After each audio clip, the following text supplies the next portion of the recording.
On TV, on radio, and on your smartphone. This is TalkTV.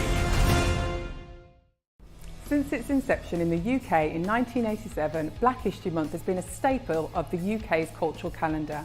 But what exactly is the Black History Month we are celebrating? Who is setting out to educate who and why?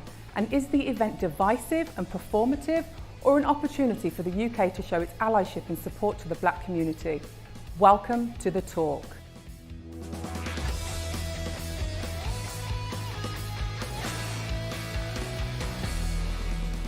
Welcome to The Talk's Black History Month special. I'm Shelley Bishton, and joining me tonight I have a distinguished panel that includes the broadcaster, author and novelist Bonnie Greer, husband and wife broadcasters and former pop stars David and Carrie Grant, and a very familiar face to TalkTV viewers, the broadcaster and journalist JJ Anisiobi. All the questions I'll be asking tonight have appeared in some form on social media, some in the favour of Black History Month, some against. Plus, we're joined by a specially invited audience, so we are hoping for a lively discussion that we'd love you to be part of. So feel free to air your views on social media and please tag us in your posts. Right, let's get started. Whilst preparing for tonight, we actually went out and asked a few people what they thought about Black History Month. And we had some really interesting responses, and I just wanted to share those with you first and get your take on them. So first, this is what the black folks said. I went, he said the black folk. The black folk, okay. I think it's good to highlight Black achievements, both contemporary and historically. The idea of giving us a month to celebrate our history is insulting. Does it mean anything to the UK Black population? I think Windrush means more. It's corporations profiting off Black culture to make themselves look good. It's pretty cringy.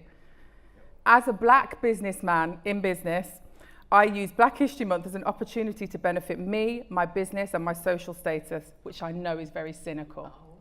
And then a few white perspectives. Not white folk? They weren't white. They weren't white. Oh, right, okay. I get why it's there. All right. It is a necessary spotlight and a chance to educate people who have been overlooked. The masses don't know anything about it, but you're reminded about it when it comes. And my favourite, there's a month for everyone now, isn't there? Gay month, Black month, Women's month, but what I want to know is, when is White History Month? I mean, I was surprised at how polarised, but from both sides, black and white, it was. I'd love to get your thoughts on it. I think those comments could be, I'd hear those from black and white people interchangeably. I don't think that if one's white, one's black. That's how people feel generally. Personally, for me, if Black History Month is supposed to be about highlighting important black people from British history, then it should just be part of history. That's why I don't think really we should have Black History Month, because why are we separating the most important black people in history from British history? It should be just taught year round. And that person said a month is insulting. I think it is. Do you, Bonnie, do you think a month is insulting? Well, I think JJ has a point. The issue is, I mean, first of all, there's a commercial aspect to it. There is an aspect of getting people to sort of pay attention to it. Of course, Black history is history. If you don't know the history of black people, you actually don't know history. If you don't know the history of people of African descent in this country, you don't know British history. So the question becomes the selection of a month, then what happens after the month? You see, that's the issue. I mean, it's very nice to have it, and I think it's great. I think it's great because beautiful things happen. But I think we need to have a wider discussion about it, and within this Black History Month, because then the next month it disappears, it's gone, and that's not the good part. Here's another interesting one, and I'm going to bring this here. A 10-year-old boy gave the answer, we need Black History Month because otherwise we would still be servants, and I don't want to be a servant. Dissect that. I actually think Black History Month is super important, raising children that are biracial. We've got a 28-year-old, 22-year-old, a 17-year-old, a 13-year-old, mixed Jamaican, white English, and Somali and white English. And I think that we're getting a little lost around the word history, because I think during Black History Month, I don't know, we present on BBC Radio London, there's stuff about history, but there's so much that's happening amongst our Black communities during that month, and we highlight it every week on our show, and I hear all those great things that are going on, and children are really proud of that month. They're really proud that this is where we get to show what we're up to in our community, and look, blah, blah, blah, it's great. So I think that's really important, and I also think, you know, it does also feel that so much of my work outside of the stuff that people see is campaigning and talking about you know, health inequalities for Black and mixed race people, talking about education inequalities. And I spend 11 months doing that. I think it's actually really nice to have a month where we just go, do you know what, even though all that stuff's going on, can we just focus just for a minute on what's been achieved, what's really good here, how far have we come? I think that's really important. I mean, David, that quote from the Black businessman, is it a time for Black people to take advantage and use it to their benefit? Interesting question. I think that quote is indicative of humanity rather than race. I think there are people for whom Christmas is a great religious and spiritual celebration, but it's also a time when families get together. It's about the people you spend it with. There are other people for whom Christmas is about money. I don't think that is sort of specific to one race, to one event, to one festival, to one month, to one celebration. You will always find people who look at something and say, what's in that for me? Yeah. Looking at the wider picture, for me, Black History Month has many wonderful things about it. And one of the most wonderful things about it is that I grew up going to school in the 60s and 70s, where kids felt that it was legitimate to say, you're from people who did nothing to contribute to humankind, did nothing to contribute to culture, nothing to contribute to art, to literature, to mathematics, to science. In fact, before we came along and civilized you, your people were living in mud huts. And actually, there was nothing in the curriculum to challenge that. The things I was taught at home, I'd say, yes, but, and I'd give them lots of facts and lots of truths, and they'd say, no, you're making that up. Why do you think I'm making it up? Because if it was true, you'd read it in a book, our teachers would be teaching it, we'd know about it, we'd see it on the telly, we'd hear it on the radio. We don't, so you're making it up. What I think Black History Month has done is it has begun to engage people who knew nothing about the history of Black people, that there is a history.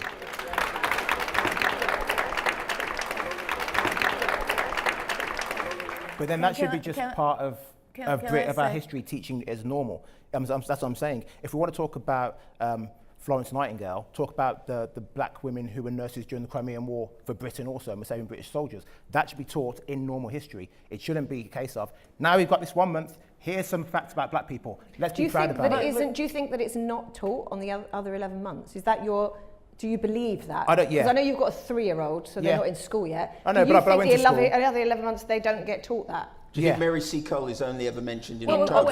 I think, yes, sorry, go on. You know what, I think, let me just say this as someone who wasn't brought up here, born here. And I have to say this. When you come from, raised outside of this country, particularly in America, where this idea came from, you have a notion of the average British person being absolutely steeped in history. The British know history, they know about their history, because this island is full of history. I'm a former deputy chair of the British Museum. And we even had people on the board who didn't know British history. See, that's the problem. And it's interesting to me that history is not taught in school, and I think it has to be deliberate, because the lack of knowledge of I'm not even talking about Black history, white history, people don't know the history of this country. Can I just jump in there and let people know about the origins? Because we did some research into the history behind Black History Month, which I think is very interesting, and I don't think many people know this. So the origins of Black History Month started in 1926 in America as Negro History Week. It was founded by a Black American, Carter G. Woodson. The week was chosen to run in February to coincide with the birthday of Frederick Douglass, a formerly enslaved man who became a prominent activist, author, public speaker. Carter believed in the education of history, and he said, and I absolutely love this quote, "If a race has no history, it has no worthwhile tradition. It becomes negligible factor in the thought of the world, and it stands in danger of being exterminated." But you see, in 1926 in the United States, it was a crucial idea to actually, and Carter G. Woodson was a great educator and author. It was important to plant the idea of the black man, of the person of African descent, as an equal entity, because people in the South, my father grew up in segregation. So it was important for these, they call them the talented 10th, these educated, university educated people, black people, to try and put black people on the map, because we were not considered fully human even then, okay? Even after the Civil War. So it becomes such a crucial idea that the idea actually begins to take over the whole of the spectrum. Now, the other part of it becomes here, we have to ask the question in this country, because it is an American notion, what does it mean in relation to this country? Exactly. And that's the question. And I think it's an important question. It's a crucial question.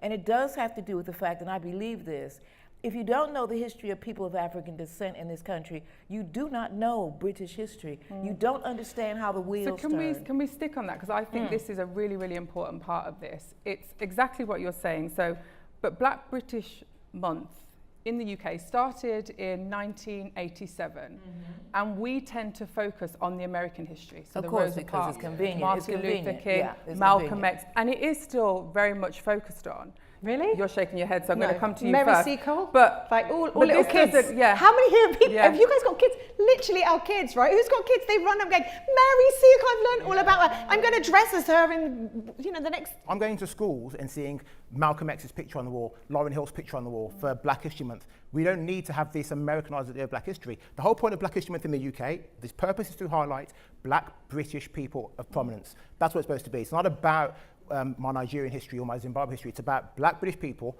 in Britain. That's it. So we've imported it. So we've essentially imported it. And is that a problem? You've imported it as part of the... No, I think the whole premise of the question is wrong. Saying we've imported it and therefore that's somehow wrong is like saying John Logie Baird invented the television and they've got TVs in China. They've imported them. They have no right to them because it doesn't belong to their culture.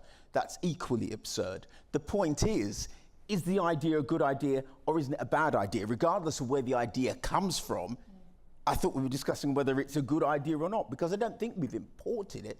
I think somebody looked at it and said, hey, where I'm from, we have a history with black people that kids don't know. Even the black kids don't know their own history. So why don't we let everybody know? Because if you don't know where you're from, how can you possibly know where you are? How can you possibly determine where you're going? I'm afraid we have to go to a commercial break now, but we'll be back with more discussion in a few minutes.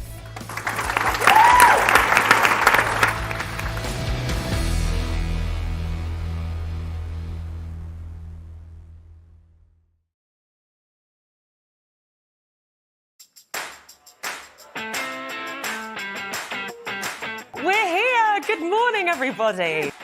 Hope you're well. Thanks for joining us. You're watching The Independent Republic of Mike Graham right here on TalkTV. Welcome to Friday Night with Nadine. Here on Primetime, we like to speak to the business people behind big moments. Good evening, I'm Piers Morgan, uncensored in New York City. Very impressive, well played. I'm 3 days into the job.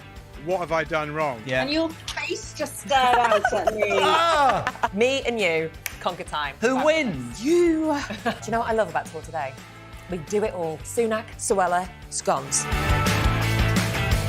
Are you actually speech rating for Rishi Sunak? I'm so rich. Frankly, I'm going to take the side of boozed up Brits against these pompous What, do you mean Spaniards. you're not going to support Mayor Jose No, Luis I am Sanz? Stop pandying to the NIMBYs, to the naysayers and the National Society for the Preservation of the Habitat of the Lesser Spotted Newt. The problem lies in the bureaucracy. It's almost like those highly paid consultants don't really know what they're doing. The first thing they teach you in weather school is never confuse dog walkers with doggers. Twitter, you sons of Can you please reinstate my account? Yeah, Thank you. there's a threat that you'd be worried about. So are you saying that you're being overwhelmed, that you're inundated? We are really working hard for you. We're just asking patients to be patient with us. The one thing Labour would be terrified of if Boris Johnson zoomed back into full focus. Boris Johnson isn't what he was. Most of them seem to have given up. Welcome to the talk. It's really great to be back. My little darlings. Kids think all they have to do is stay at home, be silly, take pictures of everything. Just shut down TikTok then, yeah? Problem solved. Yeah. Problem solved. He's as fit as a butcher's dog. There you go. Who's fit as a butcher's dog? Him. Oh, right. but he's now middle class. Three of us here, Tess. The knock-on effect is far larger than just CO2. I nearly have empathy when I'm speaking to them. I know now you're probably going to boot me off the show after saying this film. I've got to say, I'm not a Swiftie. Critics, I'd say me included, got former PMs all over the joint saying things the last few days. We have indeed, yeah. Great first show. You having fun?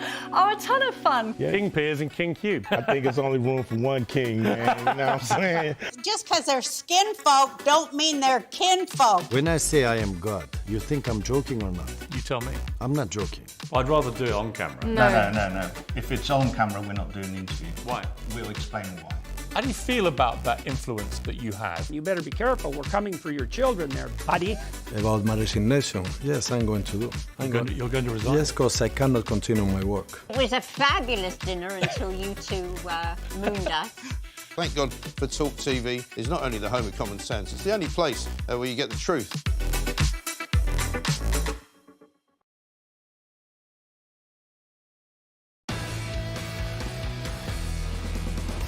I want to bring Carrie into this because I know you've got a lot to say about this particular subject. So one of the things we heard at the beginning and one of the biggest criticisms of Black History Month is it feels a bit, it doesn't feel inclusive. And you know, what about White History Month? Poor me with my privilege. Yeah, continue. What do you think? You know, how can we make it feel more inclusive? Is Honestly, it inclusive? we just need to get over ourselves. Really, honestly. When I met David in 1986, this was not an easy time to be dating a black guy, right? I went into David's family. They were the most phenomenal Jamaican family. I'd never been inside a black family's house. It was amazing, and they were incredibly welcoming. And I was deeply interested and curious and wowed by these people. And then I learned that what I'd been taught as a child growing up in North London was actually not right. And my brain was transformed by that experience. And so I don't get why can't we as white people be curious? Why can't we celebrate alongside our black friends? But what do we need to do to make it? Do you know what? I wish there were more white people in here tonight. We have so much work to do that begins with, it begun with, let's let women in the boardroom. Now we're going, let's let black people in the boardroom. Then it will be disabled people, then it will be autistic people, then it will be LGBTQ. All of us need to be included. All of it needs to be right there represented. So whether you do that through Black History Month, this is just an idea that helps that along. But it helps, I don't understand why you can't be enthusiastic about it. Why so how do we? I want to know, how do we do that? Why are you shooting yourself in the foot right now? Yeah. I don't think we are shooting ourselves in the foot. The way that I see it, and this is, people will gasp when I say this, I feel Black History Month to an extent is more of a celebration for white people than black people, because a lot of black people actually aren't that bothered about Black History Month, but for white people it makes them feel, oh well, I'm not a racist, I took part in Black History Month. This is great. But rock on November 1st, well, we did our bit, that's it. We'll see you guys next October. That's how it feels for a lot of people in the black community. I think in a way, I'm listening to this as someone who wasn't brought up here, and this is interesting to me. This is fascinating to me, because what this culture is about is a celebratory, this month we're going to do this, then next month it's Tulip Month, and then next month we're celebrating milk. You know, I mean, that's very much what British culture is this celebration. And I think it can feel a little bit cynical or bitty if it is in a month. I think that's part of what people are saying, because every month there's something to celebrate in Britain, and then it vanishes into the ether. So Bonnie, would, because something that also came out through social, different, maybe Immigrants Month, would that be more fitting? Well, that would be more inclusive? That would be everybody, because everybody on this planet, in this island is an immigrant. Everybody is. Either you're an immigrant, you're either an Anglo-Saxon, or you're Celt, or you're a Huguenot, or whatever. You immigrated here. There were no human beings here after the last glacial maximum. All people immigrated here. Now, if we celebrate it like that, then we have a revolution. Then we've done it. If we can say, you call yourself an Anglo-Saxon, that's cool. You came here in such and such a century. If you're a Celt, you came here in such and such a century. No humans were here, so we're all immigrants. And if we do it that way, that is I'm so for that. inclusive then. But isn't that a little bit idealistic? No, it's not idealistic. It's realistic. It is what it is. See, that's the other thing. If we look at immigration if we look at this island as an island of immigrants, because it is, I'm telling you, there's no one here who is not descended from an immigrant, no one alive. So if we look at it in that way, then immigration becomes something else. This is an island, and everyone immigrated here. David, how do we make everyone feel like they have a stake in this? You know, like Holocaust Memorial Day, Remembrance Day, how does it become like that? Before I answer that specific question, I think that I have to say to Bonnie, that was, what you said was absolutely beautiful. But there was an elephant in the room that wasn't included in that wonderful utopian image that you painted there. It's real.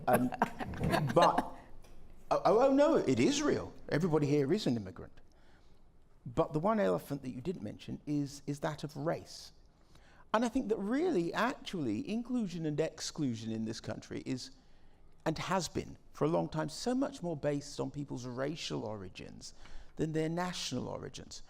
And why I think Black History Month is inclusive, or can be inclusive, depending on one's perception, is because if I were, say, a white person, I wouldn't think that I needed necessarily to have anything from Black people. I didn't need to hear anything. I didn't need to. What have they contributed to my life, to my island, to my culture, to my history? Nothing. Upon discovering that that's actually completely inaccurate, it changes, hopefully, if I'm not completely bigoted, it changes how I look at people. It changes my idea of their worth in my life, because I know actually the life I'm living, the nation I'm living in, the city I'm living in, the culture that I embrace as mine is also theirs, because they're stakeholders in it. But you know, what you've nailed in saying what you just said, which is great, and this is the next step we can take. There is no such thing as race, not in biology. There is no such thing. Race is a sociological concept that was invented. The invention of race. The Romans had no concept of race. In fact, Septimus Severus, who was a man of African descent, was an emperor of Rome. Nobody walked around and said this was a black man. It didn't exist. He came here to York when York was the capital of this country. York was the most important city. On Hadrian's Wall, the soldiers who guarded Hadrian's Wall were from North Africa and possibly from South Africa. The Roman legions did not go home. They stayed. So within the DNA of people who are around Hadrian's Wall, there is African DNA. This is why we need Black History Month, because you're sitting there knocking it out the park. Yeah. And we're all I didn't know that. And that should be in school. That should be in school. Yeah. That should be in school. See, let me just get this off. It's crucial for this island to understand this, that in the Museum of London, there are remains, there are bones of women in the 16th century who came from what we now consider Nigeria, who were working here as traveling laborers. You can see it. You can see this in the pits, where plague pits. There are people who have African genetics. It was always like this. What happened is that the slave trade, which was about business, came into being and made it the way it is now for us. It was strictly business. That's not being taught in schools. No, It's But not, surely, not at all. because of that, don't we need a Black History Month? No, we need it to be taught in schools. This is the Exactly, exact we point. do. We're not going to suddenly, you wouldn't say, okay, this is a fact. The UK now has higher obesity rates than ever. We're not going to say, in December from now on, it's going to be National Obesity Month. Everyone's going to exercise for December. You're going to knock it out the park, lose a few stone, and then January, back to your normal food. That's not going to work, right? So having Black History Month does not work by itself. As Bonnie said earlier, it's got to be something that we push forward through and do all year round. In our school, it's history. It should be taught in school. Whose responsibility is that then? Can I say on that? Yeah. Yes, the obesity example, and I'm with you there. But I do think, if you think of Black History Month as a bridge, in October everybody crosses the bridge, but just like the Aurelian Guard on Hadrian's Wall, not everybody comes back.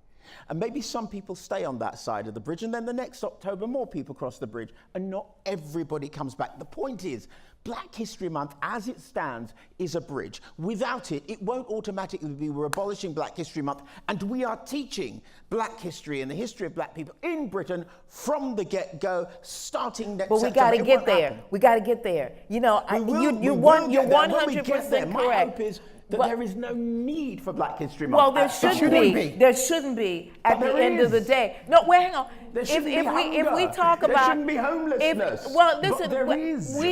We need to be moving in the direction you're talking about, and we need to be conscious that we're moving in that direction. Because what happens, because we're human beings, what we do is we park ourselves on something. We park ourselves on a notion. We park ourselves on a month. We do all of our business in a month, and then it's over. And I think we're all saying this, it has to be a journey toward this idea of the history of this country, and every country in Europe, by the way. But this country has a very strong rooted culture in terms of all of this. We cannot talk about the royal family without talking about the slave trade. We cannot talk about Lloyds of London without talking about them coming into being because of slave ships. We cannot talk about the Royal Navy unless we talk about slavery on the high seas. We can't do it. And that's the kind of history that we need to be teaching our children, that the Royal Navy, when people say to me, oh, the British abolished slavery, absolutely they did. But they did it so they could control the high seas. The Royal Navy patrolled for slave ships in order to control the seas against the French. That's all of the whole mosaic of it, and that's how you teach it so that all of us become a part of this. All of us become a part of this history, because that's what history is. That's what it is. Time for a break. We'll be back in a couple of minutes.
This is TalkTV.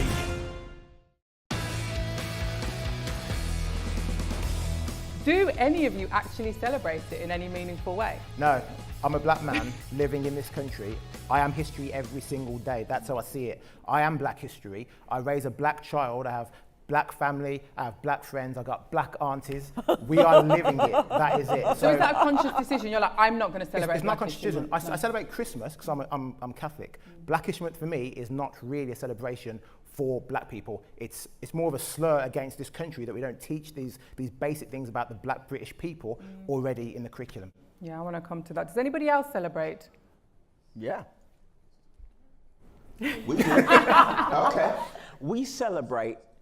We as a family take every opportunity to celebrate. You know, on the first Sunday in August, we have a big party around our house. We celebrate Jamaican Independence Day because, you know, I was born in Jamaica. On Boxing Day, we have like a Caribbean Christmas party. We have like 100, 120 people around the house. We have just like yard food and hard food and leave your number, you get an invitation. I'm coming. And yeah, all you guys invited. And we take every opportunity to say to the kids, you know, like Carrie was amazing when they were growing up. She'd go, right, today it's gonna be Africa Day. So we have West African food. But we don't just go buy West African food. It's like we get the books out, teach the kids how to cook West African food. I'd cook the bad stuff. Not that it was bad, it just tasted bad when I cooked it. And yes, we celebrate because we think it's important. We also, actually, because of our radio show, on our radio show, we focus so much on black events, black business, sculptures, arts, concerts, plays, films, history, exhibitions. So this is all year round? Yeah, I think that Black History Month is just part of a bigger picture that is going on all the time. I think, in a way, what we're doing here is to isolate it. And maybe you're right. Wouldn't it be lovely if we didn't need to have that Black History Month because it was just there? But I think we still need, our children need to know their heritage. You know, we have that's down to the parents. That's down to the parents to teach. No, it's not just, yes it is, 100% I'm with you on that. But it's also about being able to feel like you're not just fitting in, but you belong. And that is about when you interface with school. Our children still have to go to school and interface at school. That's fine. We were great during lockdown. We were in a little village. But they've got to go out the house and they've got to feel like, hey, I can take my place in this society and I fit and I don't have to code switch every 5 minutes. Can we just talk about that as well in your children? Because you said you've got biracial children. And I'm just curious to know, one, do you think it's different for them, Black History Month? Do they identify as black, white, mixed race? Our children identify as both black and mixed race, I would say, because they know that when they go into the world, they'll be seen as black. But they know that they are mixed. So, and I think they're incredibly proud of their roots, but I think it has been, that's not an easy journey. That is something, you know, a lot of mixed race children will talk about this, going to school and feeling like, why am I not seen as pretty? Why is my hair not seen as gorgeous? And all of those issues that they've had to learn through our continual exposure to family, to culture, to going to Jamaica. And they've had to learn that in that way. But it is Black History Month is, I think, is really important, or was certainly. Can I pick up on something that you just mentioned, though? Because you mentioned that your children, they will identify as black. But why is that? I mean, you're a white mum. Raising, why would they? Because when they go out into the world, they're seen as black. Exactly. But I would say, growing up as a black man or a black boy, we saw mixed race people as being mixed race, not being black. And I don't think every black person. I think you said earlier, actually, back there, that you saw mixed race people as white. No, back in Africa. No, in Africa. Yeah, when I went to school in Zimbabwe, yeah.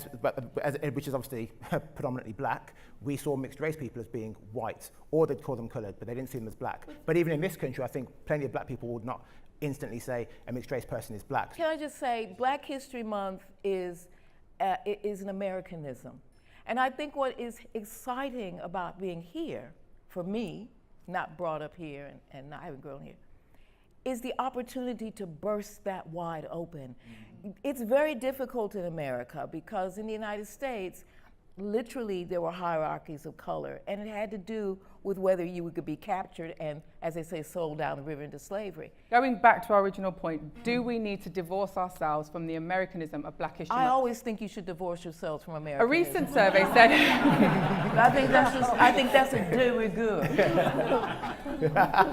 Frankly. No, seriously. Yeah, what she said. Should we divorce from America?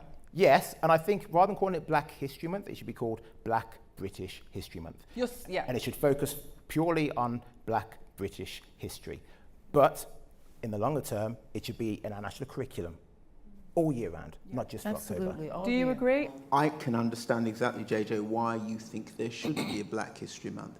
And I not only understand, I fully agree that if history is valid, it should be integrated into the curriculum. It should be part of everybody's history. Yeah. However, the thing I don't agree with is because it's the same as saying there shouldn't be homelessness, there shouldn't be people sleeping on the street, there shouldn't be, but there are. The fact of the matter is, at this point, it's not integrated into the curriculum. That's the problem. And that's the problem, and that's what makes maybe people get irritated. That is what's irritating. The goal of Black History Month is that it becomes history. That has to be the goal at the end of the day, that all of this panoply becomes the history of the United Kingdom. And Black people, you can't say we're part of the history. We are the history of the United Kingdom. I mean, 81% of 10,000 Black Britons recently surveyed described themselves as Black British. That's a lot. You know, should we divorce ourselves now? I think that the idea of a Black British History Month is actually where it should lead, for sure. I still don't, I honestly still don't buy into the idea that, you know, somewhere's place of origin is sort of like where it belongs. Something that was a good idea is just a good idea is a good idea is a good idea. I remember, I know this is digressing from. slightly, but we live quite near to Chicken Shed, which is, you know, a theatre company for able-bodied and disabled actors, right? And that was the theatre company for able-bodied and disabled actors. Shouldn't every theatre be for able-bodied and disabled-bodied people, right? But there is a tipping point, and I think this is probably the real question: is have we reached that tipping point at this point? I know for Chicken Shed, they have lessened, they've moved away slightly from that, because it ends up being a negative thing, saying, oh, we're the people that deal with the disabled people, and all the other theatres have all the able-bodied people. So we do have to spread that out. They and introduced the idea, and now the idea and they're amazing. Widespread. Haven't they done amazing as you've said, your family is going to, and your family and their family is going to inhabit the ground. So, in other words, we need to recognize now the ground that is opening up. Yeah. And it will be different for a Windrush grandchild but to others. You know, they will do this. It's inevitable. It cannot be stopped. But what we need to understand at this moment in time, that this thing called Black history is something we know nothing about, except headliners that we talk about all the time. And we need to go deeper into research and look at this incredibly complex, incredibly dense island, little island. I want to take you home and just say, teach my kids. You know, but I think we should use the opportunity of this month to really go beyond the Mary Seacoles, who were great people, beyond these people, and look at the fact. I mean, my father was here during World War II, my late father, as a young airman, and he loved this country because he met Caribbean airmen who were the few. Now, we don't talk about Black men who were, and if you all know what I mean by the few, those were the men that Winston Churchill called who flew the Battle of Britain. So many did, and so few. And yet there are so few people who know that the few included Black pilots. Absolutely, and Polish pilots, all of that. That's the few. But when we look at all of these different movies, do we see brown faces, Black faces? No. And that's where we need to do that kind of investigation as well for your children. But is Black History Month, even the title itself, is it quite othering? Like something we were really conscious of doing when we were trying to create this event was how do we make more white faces get in this room? How do we make more white people interested in this conversation rather than it be an echo chamber of a black conversation speaking to black people about things we already know? How do we stop it feeling so othering? It's not up to us. Who's it up to? It's not up to us.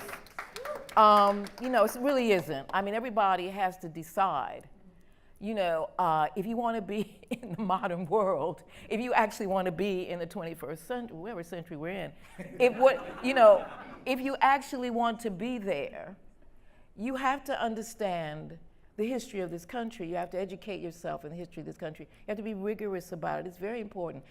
I always say to people, the front bench of the Conservative Party, okay, if we do Black History Month, this bench has knocked it out of the park. If that's all it is, if it's just about these black faces, a black Secretary of State, I don't know what Kimmy Beddock's job is, but if we just look at it like that, they have knocked it out of the park.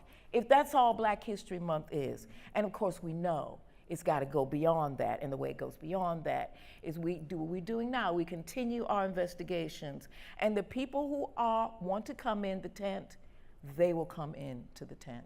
We can't lure them in.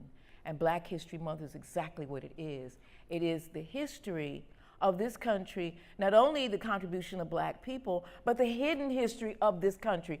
This is hidden history, and we need to excavate it and bring it to the surface so that we can all see how rich and diverse this nation was and is from the beginning. The beginning. We'll be back with more discussion and debate in a few minutes.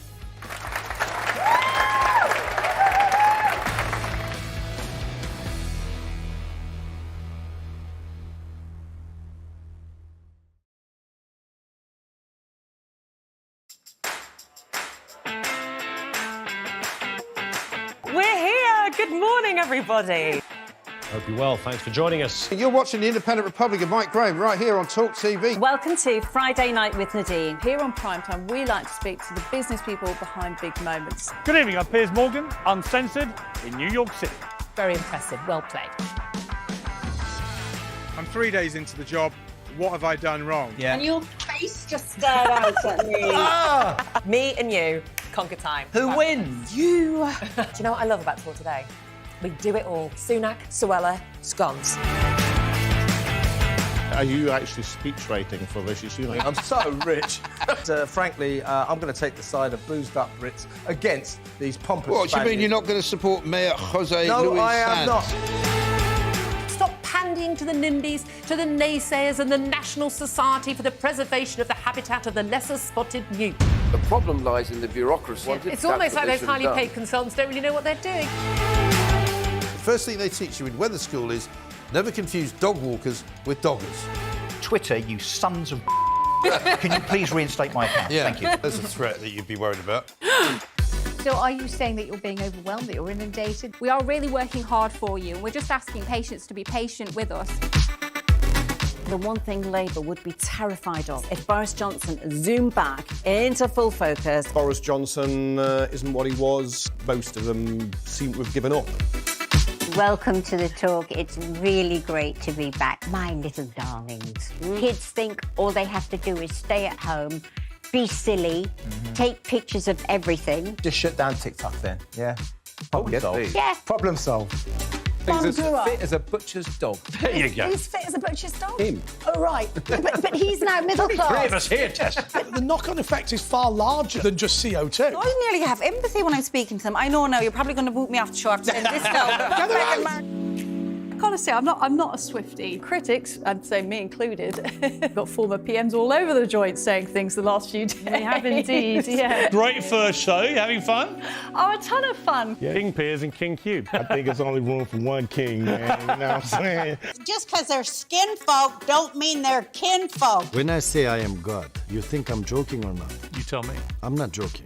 I'd rather do it on camera. No. If it's on camera, we're not doing the interview. Why? We'll explain why. How do you feel about that influence that you have? You better be careful. We're coming for your children there, buddy. About my resignation, yes, I'm going to do. You're going to resign? Yes, because I cannot continue my work. It was a fabulous dinner until you two mooned us. Thank God for TalkTV. It's not only the home of common sense, it's the only place where you get the truth.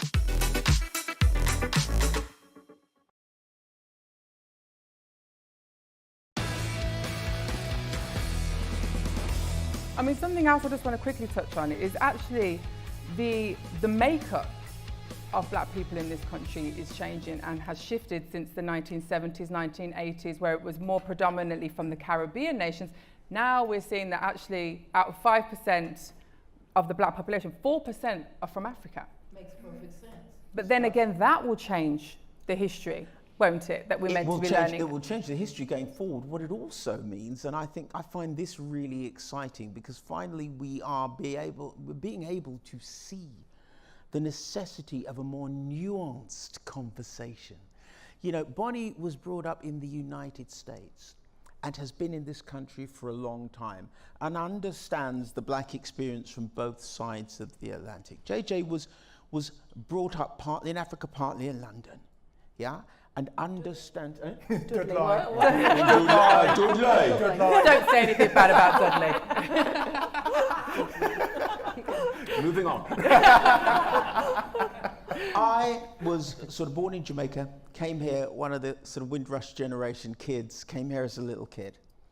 Our experiences as black people are completely different. Yeah. The only thing that connects us is a skin color. That's the only thing that connects us. Our history is different. Bonnie's history is different. Your history is different. You can trace your ancestry back probably to the beginning of time, okay? It's a totally different journey. You know, the fact that the majority of black people in this country now are African mean that the majority of black people in this country come from a heritage that has never been enslaved and don't have that experience. So it's not like we have a shared experience with African Americans. The majority of black people in this country don't have a shared experience with African Americans. They have an entirely different experience. And so black history needs to be taught, as we've said over and over. It gives all the more validity to history being taught as history, to black history being taught in its in the multifaceted nature that it is, that it isn't one thing, because we're not one thing.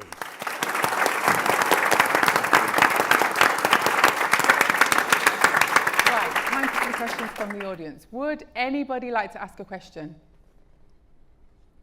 Yes, sorry, this lady down here, please. Hello. Do you want to stand up? Stand up. No. Yeah. I guess it's like an observation based on comments, but I think, you know, getting to a point where we don't need Black History Month is the end goal. But is that as reflective of where we are now? It's a good question. I think there's not a greater need to continue it. I think I'd rather have the energy put into Black History Month, put onto pressure in the government into teaching this in national curriculum. That's where I'd rather see the effort put.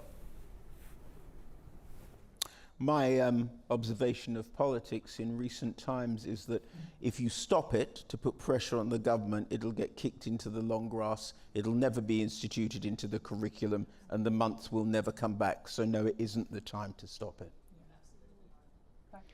Do we have anyone else in the audience? Oh yes, this lady here. Fantastic panel. My question is, when it comes to Black History Month, and you know, whether it's Black Lives Matter or just kind of championing and celebrating kind of, you know, the experience of black people, we hear a lot about woke. So what's your thoughts on that, kind of the weaponization of woke around kind of the topic of Black History Month? Can I say that woke is I feel very unhappy that woke has been denigrated. Because woke was the expression used on the Underground Railroad before the Civil War. It was the signal for safe houses for enslaved people escaping to the north. The way that you knew that you were in a safe house that would take you and shelter you during the day is they used a biblical expression, and it translated was, "Are you woke?" And the person said yes, then that was a safe house because they followed the North Star over up to the Ohio River. And somehow that term has become denigrated and slandered, and it's tragic because it was about saving people's lives. It was about good people helping people who needed their help. That's what woke. For my generation, woke was staying awake to social injustice. And unfortunately, words evolve. And now, because of our politics in this country, it's been taken and now just means PC, or it means being nice to people. Do you know what I mean? If, trans people should have rights, you're woke. Like, it's ridiculous. Now, being nice, doing the right thing, is now being called woke. But we've lost the word, unfortunately. We've lost it totally. It's gone. And I think we should somehow try. The word is gone, and we can't, because it's an easy word. Yeah. But isn't it, again, another word that we've imported from America?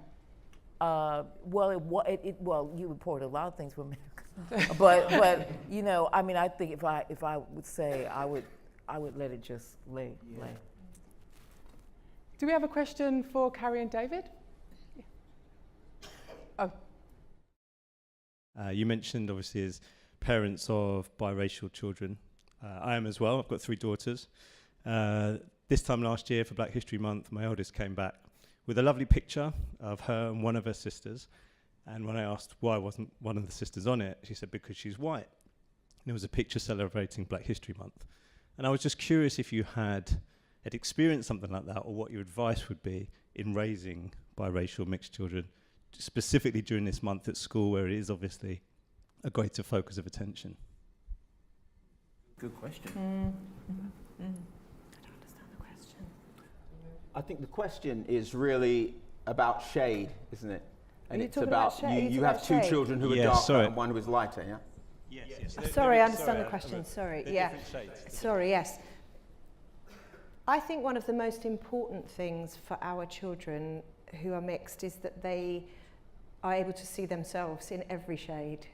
And actually that's the same for any black person, actually, because people come in different shades, don't they? So to be able to see yourself represented is really important. Many years ago, we were working with a lady who started a thing called Tamarind Books. She was the first, in this country, the first black publisher.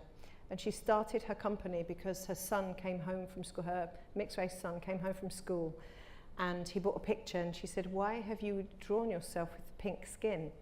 And he said, "Mum, it's for a book." And she said, "What do you mean? But you're brown." And he said, "No, you don't get it, Mum. It's for an actual book, though." And I think, you know, that was a while back now, but I think that our children have got to learn the beauty of every representation. You know, our children didn't see black autistic children growing up. Our child was the first black autistic person on television in a drama in this country. Since our child joined Hollyoaks 5 years ago, have we seen lots of others? No. So that representation, I think, is super important, so that there isn't shame and there isn't, like, why am I not represented? Because I think we associate a lack of representation with shame. And I think that if there is a division, then it's not a Black History Month division. It's not a familial division, because obviously you're all united as a family. It's that there's still within the minds of children an unspoken and maybe even unrecognized within themselves expectation that you have to be one thing or you're another because other people have told you. You know, the late great African-American comedian Richard Pryor said, I discovered that I was black when I was 5 years old. A white kid told me.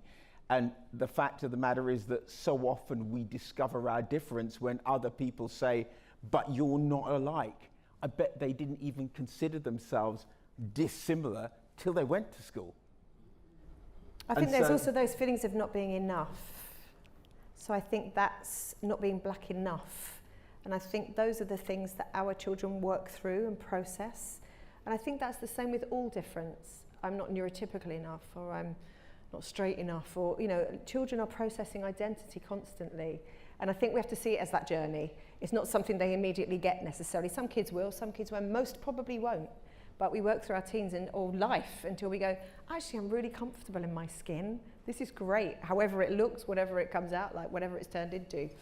So I think that's part of the journey, and isn't that just one of the most wonderful things about parenting, is the kind of shepherding of our children and going, no, a little bit that way, you've gone too far, a little bit that way. So you're not like giving them some heavy thing, but you're just directing them. I think that's just a beautiful thing to be able to do, even though sometimes it's super painful.